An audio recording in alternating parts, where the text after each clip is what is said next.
Hey folks, welcome to another X-Wing Initial Impressions video. This one we're going to be looking at Rebellion Reborn, a Resistance Transport preview. So we have had the spoilers for this already. We spoke about it on Lack of Focus. We spoke about some of it when we saw the FFG stream. But the article's here now. I think they're literally just trying to cover for being delayed in getting this stuff out, unless you're at Barnes& and Noble or Australia. But we'll jump into it anyway. So the Rebellion Transport Pod, or Resistance Transport Pod, I should say, is really neat. I like it because of the two models in one. It's kind of cool. Being able to pop the cockpit off and make that into a little transport pod, or using this bigger one as maybe a gunboat coordinating platform. But we go into it. The first thing they show us that we hadn't seen before was the Resistance Leia crew, and yeah, she's a bit good. I have to say, two crew slots, so gonna be pretty impressive. You have after a friendly ship reveals its dial, you may spend one force. If you do, the chosen ship reduces the difficulty of its maneuver. So that means you can do red to white or white to blue, which I think is even more important. It means you can run some funky stuff on Poe to clear and still be clearing his stress. You don't have to be worrying about the R4 astromech if you want those blue hard twos. And it opens up that dial a lot more for a lot of ships. It's not like Rebel Leia crew where she affects the entire fleet but only every third turn. Leia can do it every turn just by recharging that force. The other thing that she does is give you access to the purple coordinate. So depending on what's going on, you can obviously use that instead of a red coordinate, or you could maybe drop her onto a Falcon and have coordinate on that. There's a few different ways of going about it, but I don't think it's to be sniffed at either, the fact that she does add that purple coordinate. And obviously one force charge, which is going to be useful passive mods if you don't need to use any of those other abilities. All in all, I think that's going to be a relatively expensive package because she does seem a bit good. Then it talks about how you can use it with Poe to outflank this extremely unfortunate TIE fighter here. Um, Sucks to be you, sorry, buddy. I mean, there, there are lots of other things you could have done in this position, but it's a demo, it serves its purpose. Then we get to see one of the pilots, and Carvanel, Initiative 4. While you defend or perform a primary attack, if your revealed maneuver is red, roll one additional die. So this is interesting. I don't know exactly how it's going to work, but the revealed maneuver is a color on the dial, and I'm pretty sure um, you reduce the difficulty of that maneuver. So like the revealed dial would still be red, but you might not have performed a red maneuver because it's not asking what the colour of a maneuver you performed, it's the colour of a maneuver you reveal. And you talk about the fact that you can still do it in the article and get those extra die and actually not have the stress because you laid it. So it's pretty neat if it does turn out to all work that way. Then we have Primek Nero Goody, Initiative 3. While you have two or fewer stress tokens, you may execute a red maneuver even while stressed. So another interesting one, you can hold that all stop for a little bit longer. You can coordinate and then still have a relatively open dial at the turn after. Corsair, this one's one of my favourites just because this ability is really, really useful. So it depends what it's costed at, and obviously there's only so many resistant ships with crew options anyway, but after you fully execute a blue maneuver, you remove all your stress tokens. So you'll see there's a lot of different pilots and crew that stack those abilities away. Pardon me, that let you get multiple stress on one ship, but she lets you clear it all off in one go. So after you coordinate or are coordinated, if you have two or fewer stress tokens, you may perform one action on your action bar as a red action, even if you are stressed.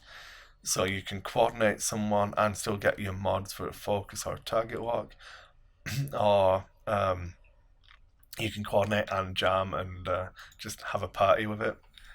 This one's really interesting. Amelin Hodo.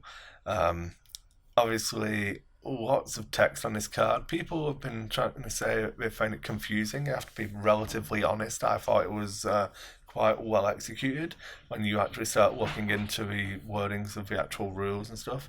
But before you engage, you may choose another friendly ship at range 1 to 2. You may transfer to that ship one token of a type that ship does not have.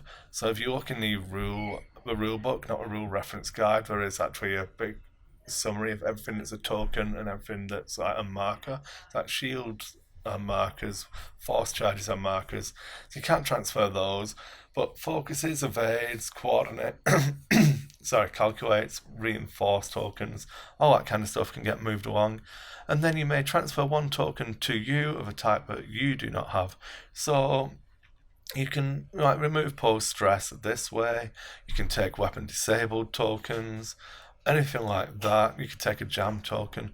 The one thing that kind of holds it back a little bit, which I'm hoping will rein down a points cost somewhat, is the before you engage. So this is going to be tied to initiative of the ship that she's on. So if you're flying like Han, Resistance Han, and engaging at initiative 6, she's awesome. She's going to get to do everything. You can do all of those funky tricks with Paul. But if you've got her on one of the cheap transport pods that's running at like initiative 1 or 2, then you're going to be stuck with that weapon disabled token with Paul until after he's had the chance to fire, not able to fire, then remove it. It's kind of pointless. So you've got to make sure you plan it all out properly. But I definitely think she's going to be an impactful crew, and people are going to think of some interesting ways to use her. Then we have the Initiative 1 Logistic Division pilot, so I'll just go through a stat block for a ship. We've already seen it in the stream and everything, but it's relatively solid. 8 hits total, over 5 hull, 3 shields, 1 agility, 2 attack. But obviously it's got all those cannon slots that we showed off to use the Auto Blaster cannon and everything like that. And as we move on to Auto Blaster, there's only 2 dice normally. If you're in the bullseye, you get the additional, and obviously they now get range bonuses. So it can be a 4-die attack, and you can't cancel crits. So it could be useful. It's going to be points dependent for this one. I'm not massively sold on it as of yet. Angled deflectors has been the talk of the town. Lots of people seem to be going on about this. I am relatively disappointed with its small or medium ship only, mainly because I wanted to put it on the Falcon because Han talks about angling the deflectors, but you can't, so I'll live with it, and I get that. Adding a reinforce onto something like the Sith Infiltrator could be more than a little abusive. The cost of 1 shield for a reinforce gets to be a good exchange if you're talking about these lower initiatives. So, lower agility values. So agility 1 definitely benefits from this. Agility 2 is a little bit wishy-washy, and agility 3 you're just wasting your time unless it's got a negative points cost. Lama Darcy. While you have 2 or fewer stress tokens, you can perform the reinforce, coordinate, or jam actions even while stressed. While you perform a white reinforce, coordinate, or jam action, if you are stressed, treat your action as red. So again, it looks pretty good stacking with the other abilities we talked about. You can get multiple stress in return, but you can clear them all anyway. Then we look at the little transport pod. I'm pretty impressed that this thing has got a 2 attack value, but I think they're learning from the mistakes of the Hawk in first edition, wanting to make sure stuff can be used. I would have liked to actually, or I would have been pretty excited to see this if it had no attack value, maybe only having a mod slot or a cannon slot or something where you had to pay extra points to bring it down, and literally use it as a cheap troop carrier, something different. But as it is, it's effectively a Z95 stats. The dial's different, the actions are different, but if it's cheap enough, it'll see play, especially when you can put C3PO on it and do all of that good stuff and get yourself a coordinate that way. PZ4CO. At the end of the activation, you may choose one friendly ship at range 1 to 2. If you do, transfer one calculate token to that ship. If your revealed maneuver is blue, you may transfer one focus token instead. So the thing I like about this crew is the synergies with C-3PO, because you're using him to put him onto a ship where you can then coordinate outside of the normal range band. I feel like that'll be more useful than this ability potentially, but it's point cost dependent. Having coordinate, fine, I suppose. Calculate.